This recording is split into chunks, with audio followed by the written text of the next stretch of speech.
L'histoire des communautés villageoises méridionales connaît un bouleversement au XIIIe et XIVe siècle. Pour des raisons variées, elles accèdent à une plus grande autonomie et souvent elles ont pu acheter aux seigneurs de vastes espaces incultes faits de garrigues où jadis il y avait des forêts de chênes verts. Surexploitées pour accompagner un puissant développement économique, ces forêts disparurent faute d'une exploitation soutenable et les garrigues qui en furent le produit, ne rapportant plus rien aux seigneurs, qui en étaient les propriétaires, ces derniers s'en dépossédèrent au profit des communautés d'habitants. Il faut dire que les seigneurs connaissent une crise de leur financement à cette époque-là.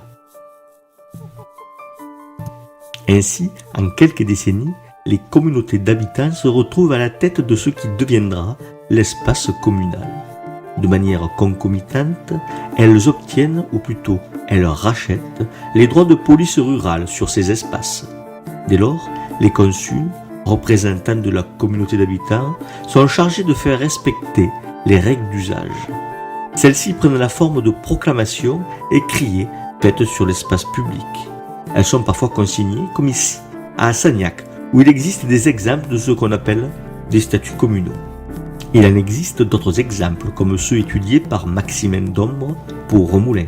Il s'agit là de coutumes. Encadrant la vie rurale, les articles des statuts communaux et des coutumes s'intéressent en premier à réglementer la divagation des bêtes à laine. Ils interdisent aussi en général le dépôt de fumier dans les rues du village.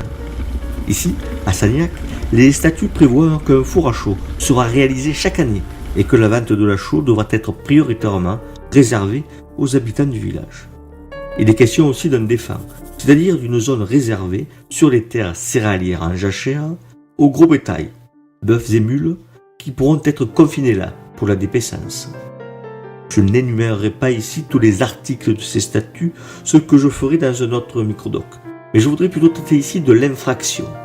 Pour faire respecter ces règles communautaires, les consuls nommaient des agents, garde-terre, garde-fruits, garde-messiers, qui patrouillaient au village et dans la campagne pour vérifier si les usages étaient bien respectés, les bons usages. S'ils trouvaient un contrevenant, des amendes pouvaient être infligées. Parfois, les délits pouvaient amener le délinquant à être encarcané, c'est-à-dire immobilisé dans un carcan ou par un pilori en place publique où il était exposé quelques heures là pour que chacun sache qu'il avait contrevenu aux règles communes.